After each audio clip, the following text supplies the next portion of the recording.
Hey, let me show you how we can remove this 10 seconds limit of always on display on the Redmi Note 15, and we've got actually two methods. The first one, you have to start by opening the About phone, and over here we have to go into the OS version and we have to just keep tapping until we enable the developer options. Now we have to go back from this one, scroll all the way down, and we have to go to the additional settings. Now we have to go to the developer options.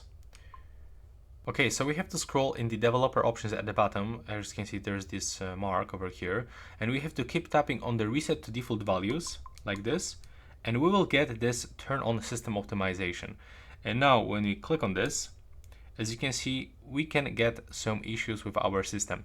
So this is the method that I wouldn't actually recommend you because it will give you some issues on your system. Sometimes the screen will blink and stuff like this. But if you don't like the second method, this is only the one method that you can use actually. And now let's go to this second method that I want to show you. So you have to download the Muviz Edge application from the Google Play Store, and this is the application where we can find the always on display. And now when you select your screen, you will have to go to the settings and we have to grant permission for always on display. So we have to grant this permissions over here, click here, go to the other permissions. First of all, select home screen shortcuts, click to always allow, go back, select show on the lock screen, and now go to the open new windows while running in the background. There we go. Go back. Now select when to show this, so select always. You can change the brightness, so if you want to see this AOD screen more, you have to set 100%.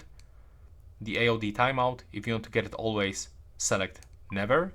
Next you have to go for automatic start, select the application from the next screen. So over here, make sure that you turn on Muviz Edge. If you cannot find it here, just search somewhere here. Now just apply the lock screen style that you want to get. And now as you can see, we got the always on display, and it will be here more than 10 seconds.